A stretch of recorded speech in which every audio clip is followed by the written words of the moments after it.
Okay, so let's start the day for gold, bitcoin and pound. ठीक है, तो as usual second half है ये दिन का।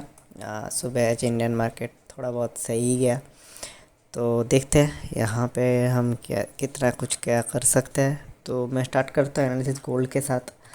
ठीक है, गोल्ड पे अगर हम देखेंगे, गोल्ड पे मैं इस जगह पे एक्चुअली मैंने कल भी ट्रेड नहीं करा था। एक अपॉर्चुनिटी ज़रूर था लेकिन मैंने नहीं करा था, क्योंकि इस जगह पे मैं सोच रहा था कि गोल्ड को थोड़ा सा स्किप कर दिया, हाँ कोई एक मोमेंटम किसी एक साइड पे करे तो मज़ा है, लेकिन वैसा कुछ हो नहीं रहा है। अभी भी मार्केट वहीं पे है। कोई इशू नहीं। अगर हम जैसे प्लान करते हैं, ये कल का हाई है एंड ये कल का लो है। मार्केट इस बीच में सुबह एक अपॉर्चुनिटी दिया था लगता है, हाँ सुबह एक अपॉर्चुनिटी दिया था, बट 5 मिनट में कोई पुल बैक आया नहीं। 1 मिनट में आया क्या?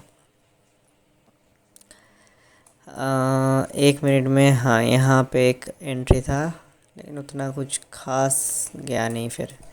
ठीक है, वी डिडंट मिस मच, इसका मतलब यही है।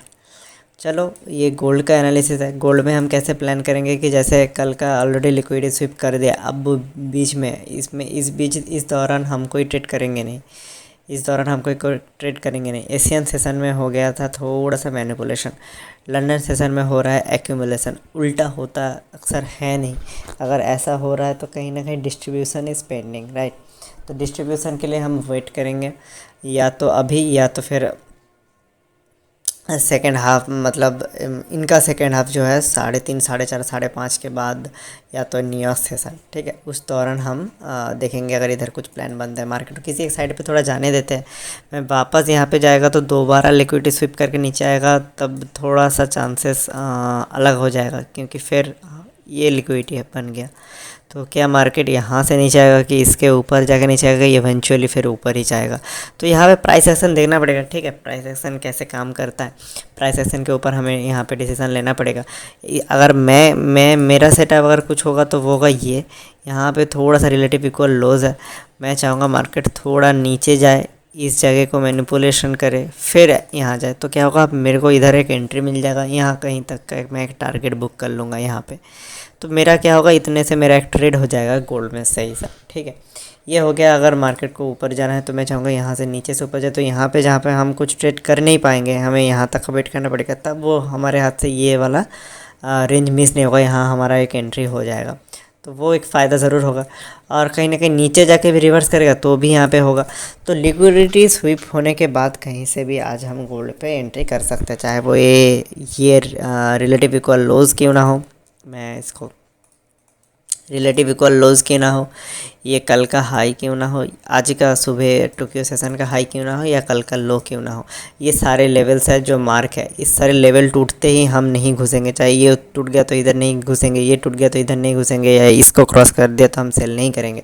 That's not what smart money concept और ICT इज़ ऑल अबाउट। ये हमें यहाँ पे देखना है कि इस सारी चीज़ें तोड़ने के बाद प्राइस एक्शन क्या कर रहा है। क्या उस दिशा पे जा रहा है? अगर उस दिशा पे जाता जा रहा है तो हम एक पुल बैक का इंतज़ार करेंगे। अगर वहाँ से रिवर्स कर रहा है तो फिर लिक्विडिटी वो स्विप कर चुका है, यानी वो एसएल हंट कर चुका है, हम उसके लिए रिवर्स में प्लान करेंगे। ठीक है, बहुत ही सिंपल है। कुछ चार्ट पे ओवर ड्रॉ कुछ नहीं है, सिंपल सा सेटअप है। दीज आर द लेवल्स जो मैं आज के दिन पे वॉच आउट करूँगा गोल्ड के लिए। बिटकॉइन तो यार यहीं पे है ऑलमोस्ट। अगर हम 1 घंटे के टाइम फ्रेम पे देखेंगे, बिटकॉइन यहीं पे घूमे जा रहा है ऑलमोस्ट 19 सितंबर से। तो कल एक लिक्विडिटी स्विप किया, फिर वापस से आज जा रहा है। तो बिटकॉइन कम्प्लीटली साइडवेज है 4-5 दिन से। आज का नहीं, 4-5 दिन से साइडवेज है वो। तो अगर बीच में ट्रेड करना है तो बीच में जो लिक्विडिटी है हमें उसे मार्क करना पड़ेगा। जैसे ये लिक्विडिटी हो गया, ये लिक्विडिटी हो गया, ये लिक्विडिटी हो गया, जिसको इसने काम किया है। देखो यहाँ पे ये जो लिक्विडिटी है, इसको इसने लेके नीचे आया है इस लो के लिए जा सकता है, या इस सपोर्ट जोन के लिए आ सकता है, यानी 63,191 पे जा सकता है। अब भी अगर तुरंत कोई ट्रेड मिलता है, करोगे क्या? तो फिर कुछ चीज़ें देख लेते हैं फटाफट। अगर कोई एंट्री मिलता है ना, तो कल भी ऐसे एनालिसिस करते करते हमें गोल्ड पे एक एंट्री तुरंत ही मिल गया था। हालांकि वहाँ पे भी हमारे एंट्री पे आया नहीं था। तो क्या पता बिटकॉइन भी हमारे एंट्री पे ना आए, क्योंकि यहाँ पे एक लिक्विडिटी है। अगर वो यहीं पे लिक्विडिटी लेके ऊपर जाने लग जाए तो तो फिर शायद हमारी एंट्री पे ना आए। लेकिन मैं ये देखना चाहूँगा कि यहाँ पे एक फेयर वैल्यू गैप है, ये वाला और ये वाला, ये दोनों फेयर वैल्यू गैप बहुत इंपॉर्टेंट है। लेकिन ये बहुत ऊपर जा रहा है, शायद वहाँ तक ना जाए। वहाँ तक अगर वहाँ तक गया तो फिर तो बहुत बढ़िया प्रॉफिट वहाँ पे मिल ही जाएगा। लेकिन अगर वहाँ तक नहीं भी जाए तो मैं चाहूँगा एक बार ये, हालांकि इसको देखो, इस फेयर वैल्यू गैप को एक बार टच करके आया है। इस फेयर वैल्यू गैप, ये वाला फेयर वैल्यू गैप भी अनटच्ड है, और ये कहीं ना कहीं, और ये कहीं ना कहीं क्या जोन है, ये है ये वाला लिक्विडिटी वाला जोन। तो ये इम्पोर्टेंट होगा। अगर हमें इस रैली तक चाहिए 62,940, ये वाला रेंज तक चाहिए, यहाँ तक हम शायद लेंगे नहीं, हम यहीं पे निकल जाएंगे, 63,000 पे निकल जाएंगे। अगर हमें इतना रैली चाहिए तो फिर एक तो पुल बैक चाहिए, यहाँ से पुल बैक करके नीचे यहाँ तक आएगा तो मज़ा आएगा, है ना, फिर सही से जमेगा ये। तो ये बिटकॉइन पे मैं देख रहा हूँ, मैं एक लॉट इधर ले लूँगा जो है 63,720 के आसपास मैं सोच रहा हूँ, एक लॉट मैं ले लूँगा, ठीक है। उसके बाद मैं, वही है मतलब एक लॉट मतलब एक क्वांटिटी, अगर जहाँ पे आपका जो ब्रोकर है उसके ऊपर डिपेंड करता है, वरना बिटकॉइन का एक लॉट बहुत बड़ा होता है, वो नहीं, मैं 0 पॉइंट की बात कर रहा हूँ, 0.01 या 0.1, जिस हिसाब से आपका ब्रोकर आपको दे रहा है। दूसरा, अगर मैं यहाँ पे लूँ तो मेरा एसएल यहाँ पे आ रहा है। अब वही है कि मेरा जो नेक्स्ट एंट्री है वो इस एसएल के बाद है, तो वो थोड़ा सा डाइसी हो रहा है। यहाँ पे एंट्री सेफ ये भी रहेगा, ये वो रहेगा कि अगर इनकेस यहाँ से नीचे आ गया तो हमारे हाथ से ये ट्रेड मिस ना हो। ये वो रहेगा जहाँ पे best risk to reward ratio वाला ट्रेड मिलेगा। लाइक यहाँ पे एसएल हिट हो गया, इसका मतलब ये है कि मार्केट उल्टा ही साइड पे जाएगा या जा सकता है। लेकिन यहाँ से नीचे गया तो फिर आपको 1:3, 1:4, इवन 1:5 तक आपको मिल सकता है। लाइक मिलेगा उससे भी ज़्यादा शायद, लेकिन उतना हम बुक नहीं करेंगे। अगर मैं सिंपल सा, ये देखो, अगर ये वाला एक्चुअली में इस कैंडल अगर मैं जूम करूँ ना, देखो एक्चुअली में थर्ड कैंडल के ऊपर अगर हम एसएल डालेंगे यहाँ पे तो बहुत ही छोटा, लाइक 60 पॉइंट का एसएल है। मैं अगर थोड़ा सा एसएल बढ़ा दूँ कि मैं 80 पॉइंट का एसएल दूंगा, तब भी अगर मैं यहाँ तक भी वेट करूँ तब भी मेरे को आ रहा है 1:2.8। अगर हम जो प्लान कर रहे थे कि इस लिक्विडिटी जोन के लिए आएगा, तब तो सोचो कितना है हमारे हाथ में, 1:8 तक का हमें ट्रेड इधर मिल सकता है। 1:8 तक का ट्रेड हमें इधर मिल सकता है। सो ये रहेगा मेरा बिटकॉइन का। अगर मिल गया आज ये ट्रेड, मेरे को थोड़ा देखना पड़ेगा यहाँ पे क्या प्राइस एक्शन कर रहा है, क्या यहाँ से रिवर्स, अगर यहाँ से नीचे आएगा तो मेरा क्वांटिटी साइज भी कम रहेगा और मेरा टारगेट भी कम ही रहेगा। अगर यहाँ से रिवर्स आया, अगर ऊपर से रिवर्स आया तो मेरा टारगेट भी बड़ा रहेगा और मेरा क्वान्टिटी भी बड़ा रहेगा, ठीक है।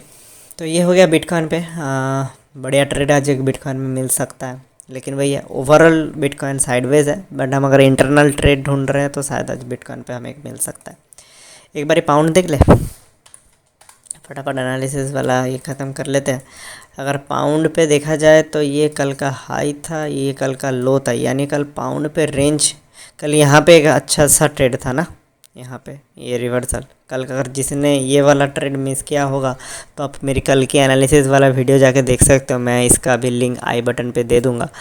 तो ये वाला वीडियो जाके देखना। ये जो मूव था ये हमने एग्जैक्ट प्रेडिक्ट करा कि ये मूव हमें मिल सकता है। यहाँ पे लिक्विडिटी था, यहाँ पे लिक्विडिटी था, यहाँ पे लिक्विडिटी था, तो ये लिक्विडिटी स्विप करके ऊपर जा सकता है। हालांकि ये ट्रेड मेरे से तो मिस हो गया था because I was not available, but यहाँ पे ये ट्रेड हमने मतलब एनालाइज बहुत सही से किया था। चलो उसके बाद क्या हुआ कि कल रात से पाउंड एकदम साइडवेज है, अभी जस्ट ऊपर इसको ब्रेक किया है। क्या ये लिक्विडिटी स्विप करके नीचे आएगा कि ये ऊपर ही जाएगा? इनकेस अगर ये ऊपर ही चल जाता गया तो हमारे हाथ में क्या है वो देखते हैं। हमारे हाथ में ये रेंजेस है, ये रेंजेस है,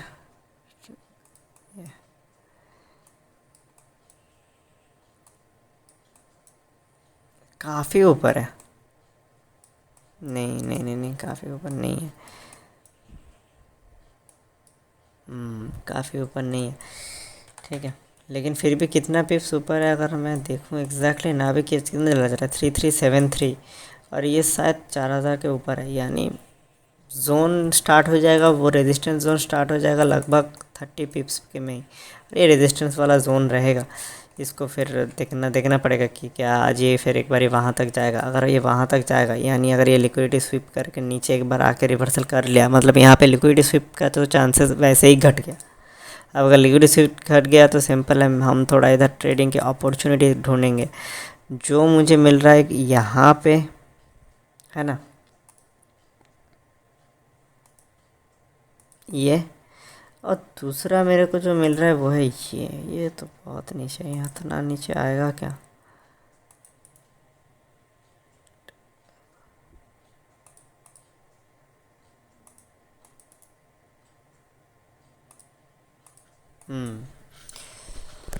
तो ये दोनों फेयर वैल्यू गैप है, ठीक है। अगर मैं इस फेयर वैल्यू गैप की बात करूँ ना, यहाँ पे बहुत ही बढ़िया सेटअप रहेगा। इसके नीचे का एसएल दो और पहला टारगेट यहाँ तक का, दूसरा टारगेट इवेंचुअली यहाँ तक का। तो ये इस फेयर वैल्यू गैप में आया तो फिर मज़ा आ जाएगा, लेकिन शायद एक बार इधर से भी रिवर्सल मार सकता है। अगर यहाँ पे आएगा तो मैं एक छोटा ट्रेड कर लूँगा, यहाँ पे छोटा सा स्कैल्प करूँगा, इतनी से ही जोन के लिए करूँगा बस। और यहाँ पे आएगा तो मैं क्वांटिटी बढ़ा के एक बड़ा ट्रेड ट्राई करूँगा। सेम बिटकॉइन पे भी पहले वाले इसमें जाएगा तो एक अपन छोटा ट्रेड कर सकते हैं, राइट। यहाँ पे आ जाएगा तो हम एक छोटा ट्रेड ले लेंगे, छोटा सा स्कैल्प स्कूल करके निकल जाएंगे। और अगर यहाँ पे आया तो बड़ा पोजीशन। तो बिटकॉइन और पाउंड पे ऑलमोस्ट सिमिलर सिचुएशन है, दोनों अपने अपने फेयर वैल्यू गैप से थोड़ा आगे बढ़ गया है। पुट बैक में अगर फेयर वैल्यू गैप्स में आया, फर्स्ट फेयर वैल्यू गैप से अगर रिवर्सल ले लिया, हम पहले फेयर वैल्यू गैप में हम छोटा सा क्वान्टिटी के साथ घुसेंगे। अगर वो वहाँ से चला गया तो फिर हमें छोटा मोटा एक स्कैल्पिंग का प्रॉफिट मिल जाएगा। और अगर वो सेकंड फेयर वैल्यू गैप्स में गया तो हमें एक बड़ा प्रॉफिट आज के दिन में मिल सकता है, दोनों ही सिनेरियो पे, ठीक है। और रहा सवाल गोल्ड का, तो गोल्ड का जो ये इंपॉर्टेंट जोन्स है, इंपॉर्टेंट लेवल्स है, इसको हम वॉच आउट करेंगे। किसी भी लेवल से अगर लिक्विडिटी स्वीप कर रहा है तो शायद हमारे लिए एक सही रहेगा, सेटअप आएगा। अदरवाइज़ हम देखते हैं उसमें, फिर शायद अभी शाम को न्यूयॉर्क सेशन में ही कुछ प्लान करना पड़ेगा। ओके, सो बेसिकली जीबीपी थोड़ा स्ट्रांग हो रहा है। जीबीपी क्यों स्ट्रांग हो रहा है? क्योंकि जीबीपी यूएसडी बढ़ रहा है, मतलब यूएसडी का वैल्यू बढ़ रहा है जीबीपी के अगेंस्ट पे, ठीक है।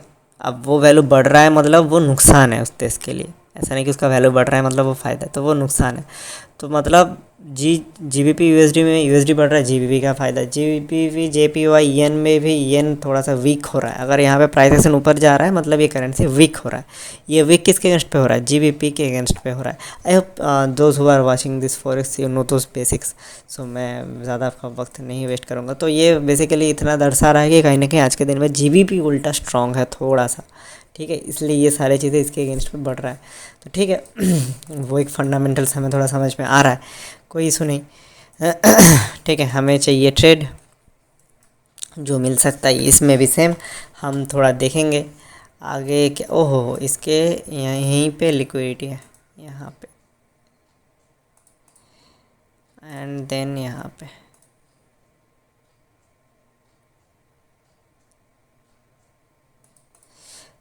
ऑलमोस्ट ये अपने अपने लिक्विडिटी के पास ही है। तो देखना पड़ेगा क्या इस चीज़ को क्रॉस करके ये ऊपर जा रहा है कि नीचे आ रहा है। अगर ये यहाँ से इस लिक्विडिटी को लेके नीचे आ रहा है तो थोड़ा सा हमें इधर एक स्कैल्प मिल सकता है। बहुत लंबा टारगेट मत रखना, क्योंकि जीबीपी स्ट्रॉन्ग है, बाकी लाइक ये एंड यूएसडी उसके अगेंस्ट पे वीक हो रहा है, तो आपको बहुत ज़्यादा कुछ टारगेट इधर मिलेगा नहीं, ठीक है। तो वो चीज़ थोड़ा सा हम फिर जीबीपी यूएसडी पे भी हमें ध्यान रखना पड़ेगा। हाँ, यहाँ पे तो उल्टा साइड का ट्रेड है ना, तो यहाँ पे सही है, यहाँ पे पुल बैक पे हमको सही ट्रेड मिल सकता है,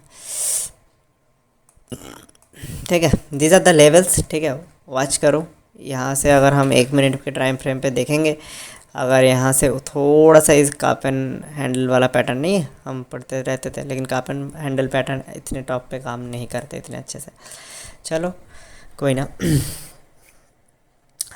हम चाहते हैं कि यहाँ से ब्रेकआउट दे, ज़रूर दे, कुछ लोग इधर ले, थोड़ा सा ऊपर जाए एंड देन बूम नीचे आए।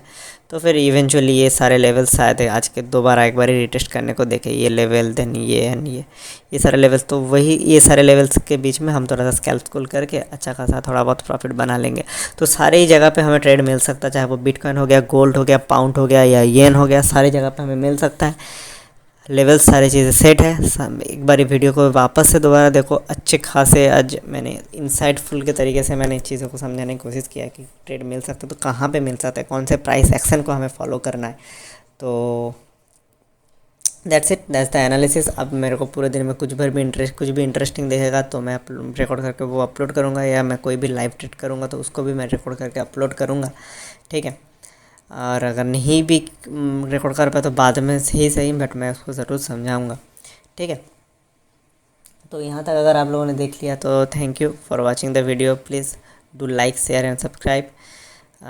सब्सक्राइब प्लीज़ करिए, क्योंकि सब्सक्राइबर से ही थोड़ा सा नए यूट्यूबर जो लोग जर्नी स्टार्ट करते हैं उनको थोड़ा मोटिवेशन मिलता है। हमें यहाँ से कुछ और मिल नहीं रहा है, लेकिन अगर आप लोग थोड़ा सा सब्सक्राइब करके थोड़ा सा एक अच्छा सा कमेंट कर दोगे ना, तो मेरे को लगेगा कि ठीक है, मैं बीच बीच में कुछ भी रहे तो मैं उसको बना के एडिट करके जितना मेरे से हो पाएगा, जितना मेरे अंदर है, मैं उस चीज़ों को आपके तक पहुंचा सकूँ, अच्छे आसान भाषा में, हिंदी में अच्छे से मैं आप लोगों तक पहुंचा सकूँ, वही मेरा ट्राई रहेगा, ठीक है। तो सब्सक्राइब कीजिएगा चैनल को, कमेंट कीजिएगा, इंगेज होते हैं, थोड़ा सा बातचीत करते हैं, ठीक है। बाकी जो भी रहेगा ट्रेड नैस्डैक एनालिसिस के साथ मैं आऊँगा शाम को, या शाम से थोड़ा सा न्यू सेशन में आऊँगा मैं नैस्डैक एनालिसिस के साथ। उससे पहले यहाँ पे कुछ रहेगा तो मैं रिकॉर्ड कर दूँगा। तो तब तक के लिए अगर जो भी ट्रेड करेंगे, please trade wisely, trade safely, manage your risk nicely, ठीक है। चलो, टेक केयर।